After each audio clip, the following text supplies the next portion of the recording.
plaire à beaucoup, c'est laquelle partager les enseignements d'une troisième alliance qui existe déjà, mais qui est ignorée de beaucoup de gens. On va le découvrir avec vous ensemble. Alors, ça sera pratiquement un programme hebdomadaire comme ça. Vous ne manquerez pas d'avoir 1 ou 2 numéros par semaine. On va commencer à partager avec vous les enseignements, la doctrine du Troisième Testament. Moi, c'est le divin Père Kabou Yangandu, divin. On aura le temps d'y revenir. Et voilà, donc vous tous qui suivrez cette émission, merci de le partager au maximum. En passant, nous saluons déjà la chaîne AKM TV qui nous suit aussi de près et qui, à travers son canal, nos vidéos sont un peu partagées partout dans le monde.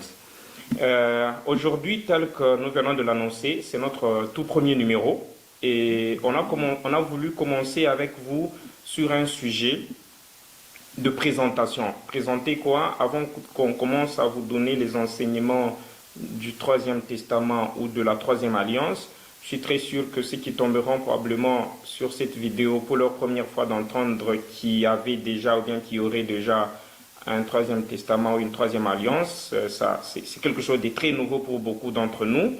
C'est la raison pour laquelle, avant d'entrer dans la profondeur des enseignements du Troisième Testament, on a voulu aujourd'hui, pour une série des émissions qui vont suivre, 3-4, partager avec nos internautes, avec ceux qui nous suivent, avec ceux qui nous demandent de prédications pareilles, partager avec eux sur un sujet dénommé l'authenticité du Troisième Testament. Ou en quelques d'autres termes, c'est le Troisième Testament est-il authentique? Ou la Troisième Alliance est-elle authentique?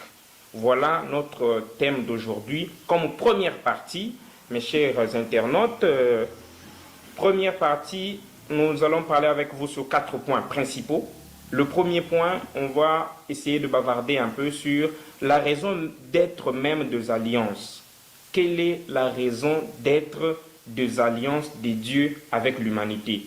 Avant qu'on arrive à vous dire est-ce que la Troisième Alliance est vraie, quelle est d'abord la raison d'être des alliances de Dieu avec l'humanité? Au deuxième point, nous allons vous dire pourquoi il devait obligatoirement avoir 3 alliances ou 3 testaments de Dieu avec l'humanité.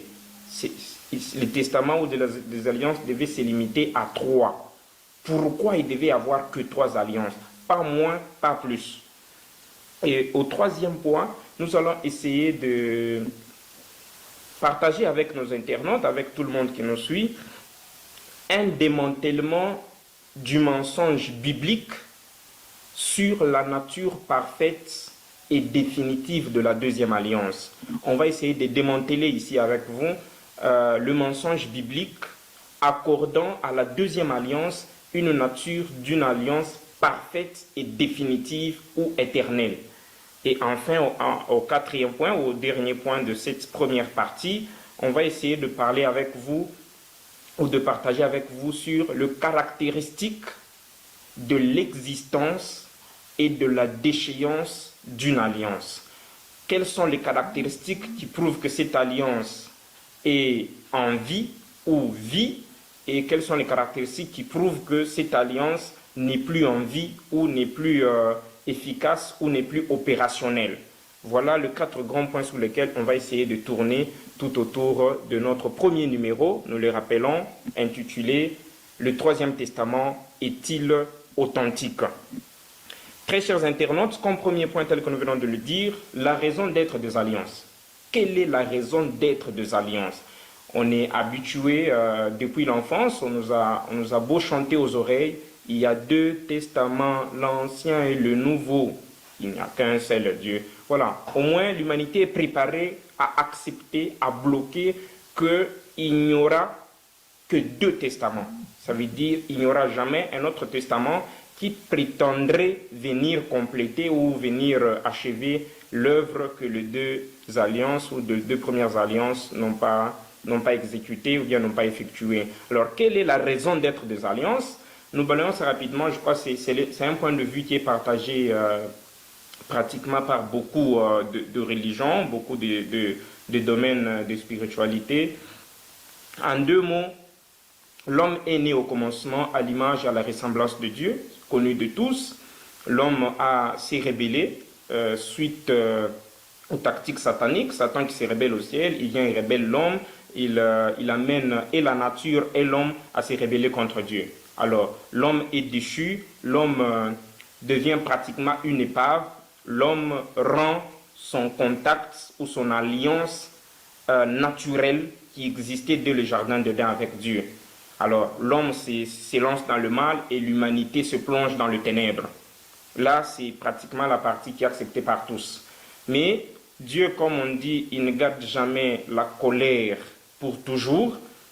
Après un moment, Dieu se décide pour dire, ok, c'est quand même mes enfants, ils se sont rebellés, ils sont partis, ils sont dans le ténèbre. Voilà aujourd'hui, grâce à ces ténèbres, il y a pleurs, il y a grincement de dents, il y a mort, il y a souffrance, il y a épidémie, il y a maladie, il y a toute forme de fléaux, toute forme de choses négatives qui arrivent à ma nature, à ma progéniture, qui a été engendrée à mon image, à ma ressemblance. Alors Dieu se décide de mettre sur pied un plan de rédemption de l'humanité. Ça veut dire un plan pour récupérer l'humanité du ténèbre où elle était pour la ramener à l'état initial ou à l'état authentique ou à l'état du jardin d'Éden. Voilà la raison d'être des alliances. Dieu a mis sur pied, selon la révélation de Dieu le Père au Troisième Testament, à travers son élu et envoyé divin, Mbaye Kazadin Kobon, Dieu nous dit qu'il avait mis sur pied une école de récupération, parce que l'homme devait être rééduqué pour le retourner à son état natal. Alors cette école de rééducation était subdivisée en trois grandes parties ou en trois grands cycles. Il y avait le premier cycle, le deuxième cycle, le troisième et le dernier cycle. Ce sont ces cycles ou ce sont ces écoles que nous appelons dans d'autres termes le testament ou les alliances. Je sais que le monde connaît déjà que non, il n'y avait que deux. On va maintenant prouver on est au moins d'accord que la raison d'être des alliances, c'est de remettre l'alliance ou l'entente ou l'unité ou l'unisson entre le ciel et la terre, ou en d'autres termes, entre Dieu et les hommes. Là, on est d'accord. Maintenant, au deuxième point, pourquoi est-ce que ces processus devaient être divisés en trois étapes ou en trois cycles ou en trois écoles? Première raison, on va évoquer avec vous ici pratiquement 2 à 3 raisons qui justifient cet état de choses. Première raison, Dieu nous révèle au Troisième Testament que les alliances devaient être obligatoirement à 3 pour que chaque race sur cette terre puisse conclure une alliance particulière avec Dieu. Ça veut dire comme il y a 3 races, qui est la race noire qui est l'Afrique, la race rouge qui est l'Asie et la race blanche qui est l'Europe, d'après les révélations du Dieu au Troisième Testament. Alors chaque race devait conclure une alliance propre avec Dieu pour essayer de la rééduquer, de la récupérer de la boue où elle s'est retrouvée vers la rédemption ou la libération définitive ou finale. Ça, c'est la première raison pourquoi il devait avoir 3 alliances. Deuxième raison, Dieu nous dit, voilà, tout ce qui existe dans la nature a été engendré par Dieu et sont subdivisés en 5 règnes. Nous avons le règne minéral, le règne végétal, le règne animal, le règne humain et le règne divin, où l'homme était créé à l'image, à la ressemblance de Dieu. Alors, Dieu nous dit qu'au Troisième Testament, dès que l'homme a chuté, dès que l'homme a violé l'alliance naturelle qui existait dans le jardin d'Éden, qui liait l'homme à Dieu, qui faisait de lui à l'image et à la ressemblance de son géniteur Dieu, l'homme spirituellement est tombé de son règne vers le règne le plus bas, qui est le règne minéral, qui est le règne végétal. C'est comme ça que Dieu, pour venir récupérer son enfant perdu, il a fallu venir les récupérer dans la boue dans laquelle il s'est retrouvé, qui était la boue du dernier règne qui existait. C'est pourquoi Dieu nous révèle le Troisième Testament pour dire ce n'est pas un hasard si, pour conclure la première alliance avec Moïse, pour que Moïse récupère le peuple d'Israël et les retire de l'idolâtrie, Dieu s'est manifesté, ou bien l'Esprit de Dieu s'est manifesté dans le buisson ardent. Voilà, un arbre en train de brûler sans brûler. Voilà. Ça veut dire, ça montrait le règne où se trouvait encore l'homme. Ça veut dire le règne minéral et le règne végétal. C'est pourquoi l'homme devait être suivi par Dieu depuis ces règnes-là pour débuter avec lui le processus jusqu'à le ramener dans le règne natal ou le règne authentique ou le règne du jardin d'Éden qui est l'image et la ressemblance de Dieu. Alors, une fois conclu le Premier Testament, l'homme a évolué. Bien que ce n'est pas toute l'humanité qui a évolué, Dieu nous révèle pour dire toute l'humanité n'a pas évolué du règne minéral et règne végétal vers les règnes supérieurs, mais dans chaque testament, dans chaque étape, Dieu ne manquait pas un échantillon d'âmes. Il y a eu certaines âmes qui l'ont suivi, qui ont suivi la formation, cette rééducation pour être restaurées, pour débuter ou amorcer ce processus de restauration. C'est pourquoi, à travers cet échantillon d'âmes qui sont passées de l'état du règne le plus inférieur vers les règnes suivants, qui est le règne animal, c'est pourquoi Dieu, quand il vient conclure la deuxième alliance avec l'homme de Jésus, qui est devenu plus tard Jésus-Christ, on pourra peut-être probablement avoir le temps de revenir, l'Esprit de Dieu s'est manifesté dans un animal, dans un oiseau, dans la colombe. On se rappelle bien que voilà, c'est le jour de son baptême par Jean-Baptiste, qui voit, j'ai vu le ciel ouvert, une voix qui dit « Celui-ci est mon fils, je l'ai bien aimé, je l'ai engendré aujourd'hui ». Alors, au moment où on était en train de parler, Jésus avait pratiquement 29 ans et demi à 30 ans. Ça veut dire Dieu l'a engendré aujourd'hui. Ça veut dire c'était même les manifestations christiques ou la manifestation christique, si on veut singulariser, qui s'est produit dans l'homme Jésus pour le rendre Jésus-Christ. Et c'est pourquoi il y a eu manifestation de la colombe qui est le règne animal. Et Dieu continue pour nous dire, c'est pour cette raison, au Troisième Testament, pour venir conclure le Troisième et le Dernier Testament, il y a eu cette évolution. Ça veut dire l'homme est passé maintenant du règne animal où l'a trouvé la deuxième alliance vers le règne humain, où devait venir trouver la troisième alliance. C'est pourquoi, lors de la conclusion de la troisième alliance, le testateur élu divin et envoyé divin Baï Kazanikobon nous dit qu'il a vu un homme descendre le 18 septembre 1936, on aura le temps d'y revenir, et qui s'est présenté devant lui en tant que le fils aîné de Dieu, que tout le monde appelle Christ, donc en forme humaine, venu conclure la troisième alliance avec Dieu. Donc ça veut dire le Troisième Testament prend l'homme au niveau du règne humain pour rendre cet homme au niveau du règne divin, pour restaurer vraiment l'homme à l'image et à la ressemblance de Dieu, en passant par les lois et les injonctions qu'il nous donne au Troisième Testament. On aura le temps d'y revenir avec nos prochains numéros. Mais voilà, au moins, nous venons de ramasser, grosso modo, les raisons qui justifient pourquoi il devait y avoir trois alliances, trois races et puis les systèmes de récupération. Si on veut conclure avec ces deuxièmes points, c'est quoi? Le Premier Testament avait pour objectif l'homme qui tombe dans la boue, de le récupérer de la boue où il était, de le ramener à la maison, ça veut dire alliance de récupération. Et la deuxième alliance devait avoir comme objectif de réconcilier maintenant cet homme qui vient d'être récupéré avec Dieu. C'est pourquoi Jésus le dit, personne ne peut passer par moi, personne ne peut aller chez les pères sans passer par moi. Ça veut dire il devient le médiateur, il devient le réconciliateur du ciel et de la terre.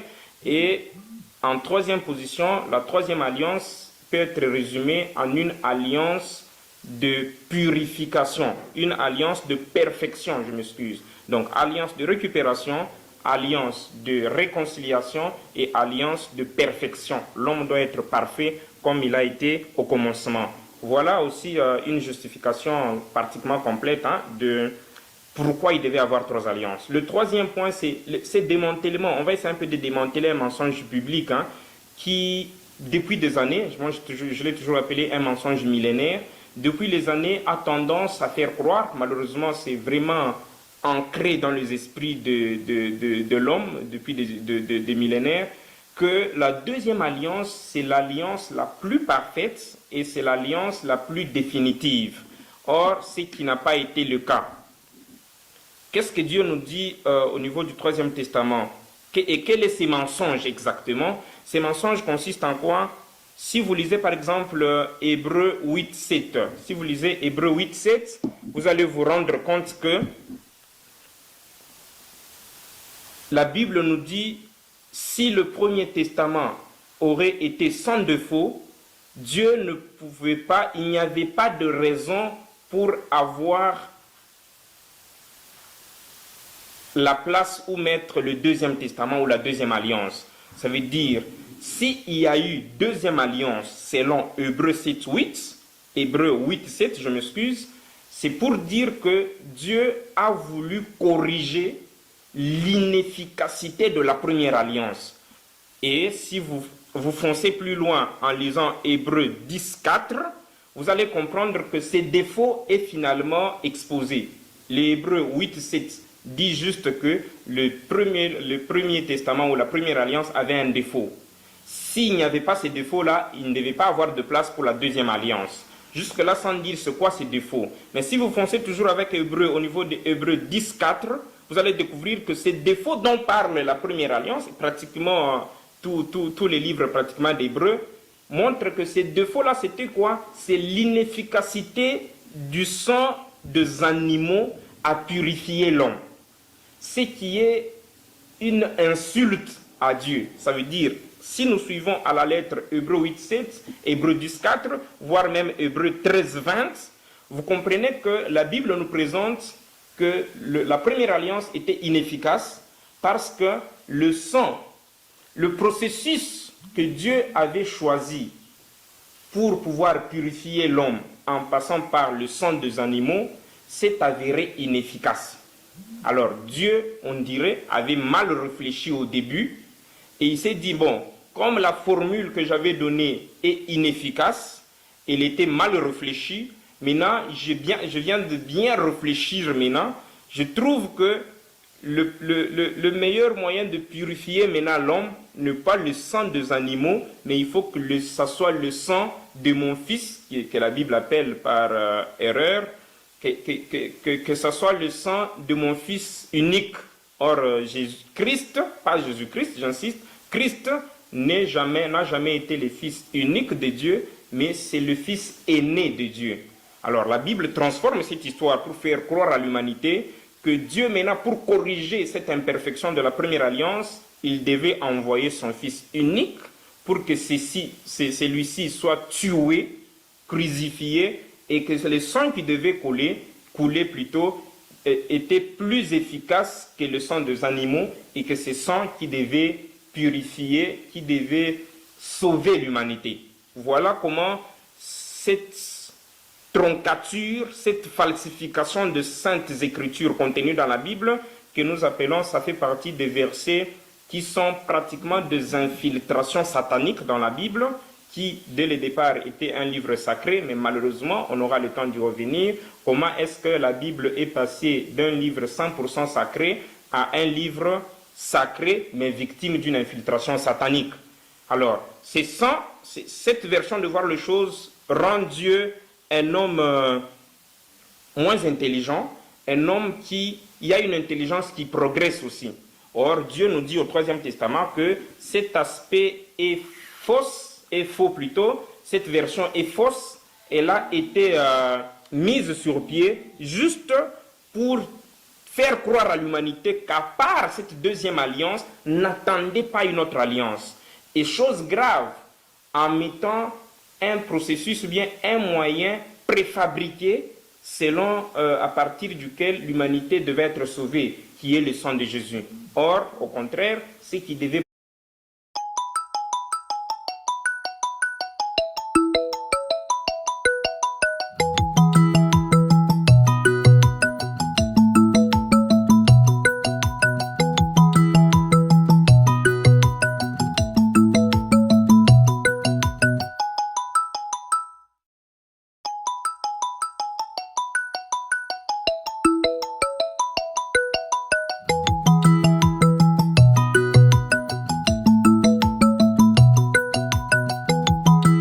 redresser l'homme, selon le processus qu'on venait de vous démontrer maintenant, ce n'était pas le sang de Jésus, mais c'était au contraire les enseignements, le loi que c'est Jésus-Christ a amené à l'humanité. On va essayer de donner une petite preuve pour justifier ce que nous sommes en train de dire, mais si le défaut de la deuxième alliance, de la première alliance, je m'excuse, n'était pas cette inefficacité de sang des animaux, alors quelle est au juste la cause de la chute de la première alliance? Là, nous prenons par exemple le livre d'Exode.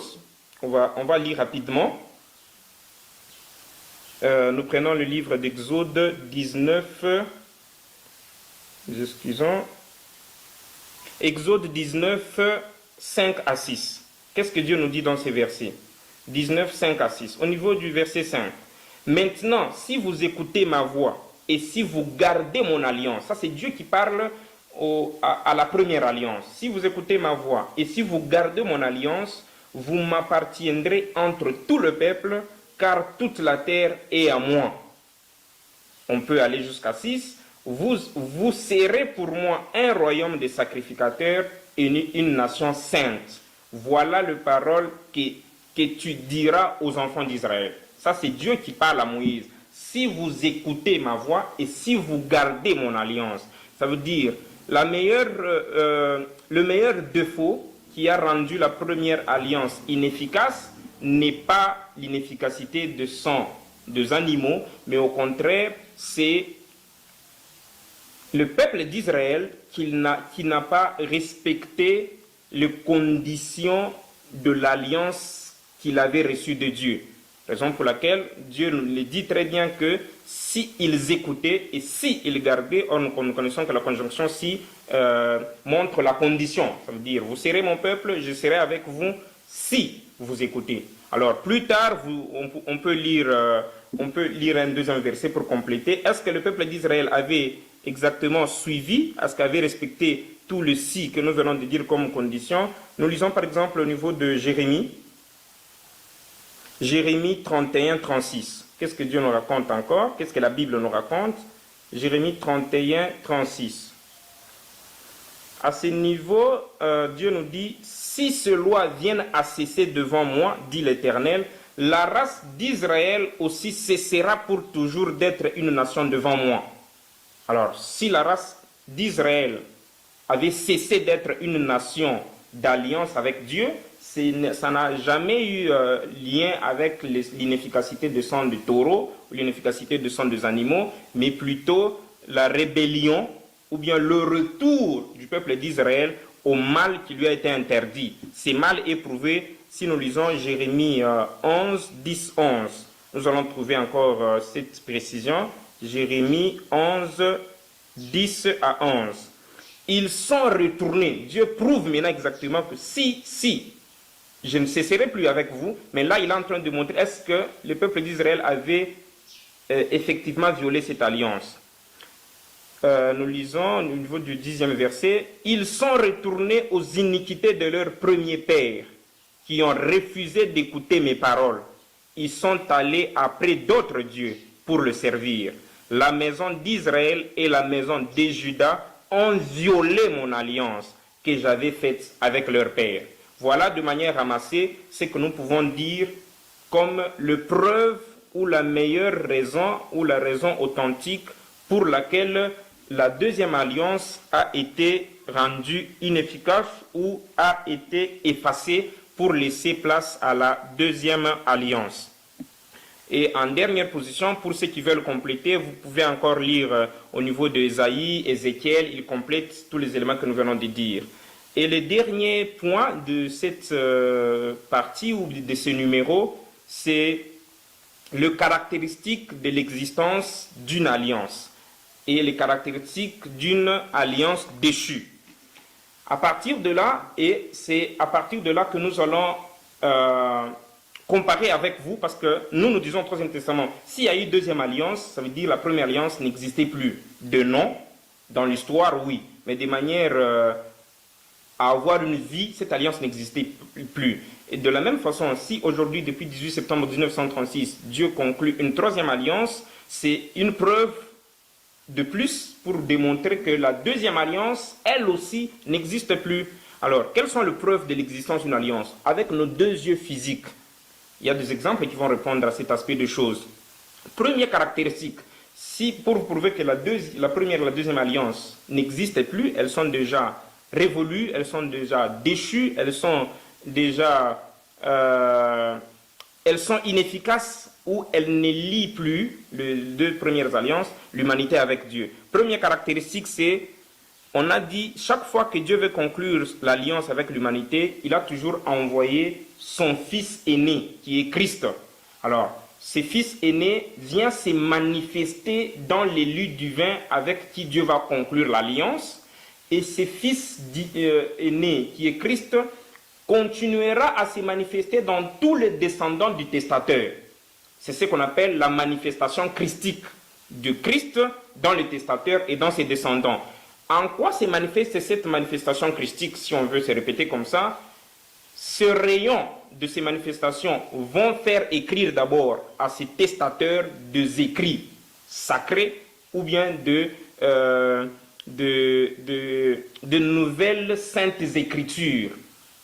Non seulement dans le testateur, mais Dieu va réveiller d'autres prophètes tout autour du testateur pour écrire, continuer l'œuvre d'écriture de saintes écritures. Premier élément, pour vous montrer que ce testament, comme signe de déchéance, ça veut dire les saintes écritures cessent d'exister dans cette alliance. C'est la raison pour laquelle, si vous voyez, c'est depuis qu'on a Genèse et Apocalypse, qui est le début et la fin d'un livre qu'on appelle Bible, on n'a jamais eu un autre livre. On n'a jamais eu une nouvelle sainte écriture. C'est comme si, une nouvelle sainte écriture plutôt, c'est comme si Dieu, rien qu'avec Genèse et Apocalypse, il a terminé tout ce qu'il pouvait dire à l'humanité. C'est un signe que la manifestation critique s'est déjà retirée dans ces deux alliances, raison pour laquelle les rayons qui font écrire de nouvelles saintes écritures ne se manifestent pas. Deuxième caractéristique, c'est la falsification de ces saintes écritures. Parce que Dieu qui révélait des choses, de nouvelles histoires, qui faisait accroître la connaissance, laquelle connaissance devait aussi donner lieu à une nouvelle civilisation dans chaque peuple, ces écritures qui cessent de venir, l'homme se sent bloqué. Et il va commencer à s'imaginer des choses et à la limite, il va même tordre les écritures saintes qu'il avait reçues avant. Ce qu'on appelle deuxième caractéristique, c'est la falsification de saintes écritures. La preuve, elle est là telle que nous venons de démontrer. On fait parler aux prophètes ce qu'eux n'ont pas écrit pour dire que la deuxième alliance, elle est parfaite, la deuxième alliance, elle est la définitive. Or, parce que le premier testament, la première alliance avait un défaut, on a tordu les saintes écritures pour y infiltrer un mensonge et désorienter ou changer les panneaux indicateurs du plan rédempteur de l'humanité. Et comme dernier élément, une fois le Christ qui n'est pas là, il n'y a pas de saintes écritures. Les saintes écritures commencent à se falsifier. Un autre élément, dans cette communauté, il y aura disputes, mésententes, discordes et divisions. Parce que l'unique maître qui conduit la communauté n'est plus. C'est Dieu qui aime l'unité, qui aime la vérité. Or, la vérité garde l'unité. Mais vu qu'il n'y a plus la vérité, vu qu'il n'y a plus la conduite christique, alors les gens commencent à chercher leurs intérêts égoïstes. Alors en cherchant des intérêts égoïstes, nous avons la preuve combien nous participons à ce qu'on appelle émiettement du christianisme. Avec la même Bible, avec le même verset, pratiquement chaque verset constitue tout un courant à part. Et pour finir, un élément encore en passant qui montre que cet élément ou cette alliance est déjà déchue et n'existe pas, pour clôturer avec notre numéro d'aujourd'hui, c'est lequel les saintes écritures qui étaient saintes, parce que falsifiées et tordues, on y a infiltré le mensonge, ça cesse d'être les saintes écritures.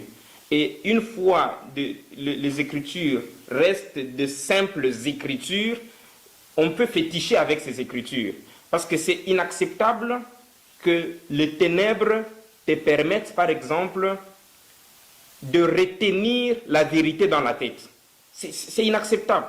C'est lorsque les ténèbres se rendent compte que ce que tu es en train de vouloir retenir n'est pas en soi une vérité, ou bien n'est pas en soi une vérité libératrice, que les ténèbres peuvent te permettre de bloquer. Aujourd'hui, on a plusieurs témoignages. Pour ceux qui sont informés, il y a des pasteurs qui vous disent, si j'ai retenu tous ces versets que j'ai retenus, parce que j'avais vu tel magicien, il m'avait fait telle formule, c'est grâce à ça que j'ai tout le verset que j'ai dans la Bible. Ça veut dire, on commence à féticher avec ces écritures qui étaient des anciennes saintes écritures. Voilà, chers internautes, comme notre premier numéro, le Troisième Testament est-il authentique? Première partie, nous venons de ramasser avec vous des points intéressants et nous vous donnons rendez-vous pour un deuxième numéro pour continuer toujours avec le même sujet, mais traitant d'autres points en vue de compléter les 4 principaux points que nous venons de traiter actuellement. Nous souhaitons à tous les internautes bonne écoute. N'hésitez pas de nous écrire, n'hésitez pas de nous revenir là où on n'a pas été clair. S'il y a des zones d'ombre quelque part, écrivez-nous en profitant de l'occasion pour ceux qui veulent probablement nous écrire directement via un compte WhatsApp. Le numéro c'est le 243 81 650 14 65. Nous remettons le tout dans les mains de Dieu et nous souhaitons à tous les internautes bonne lecture et bonne audition de ce premier numéro. Merci.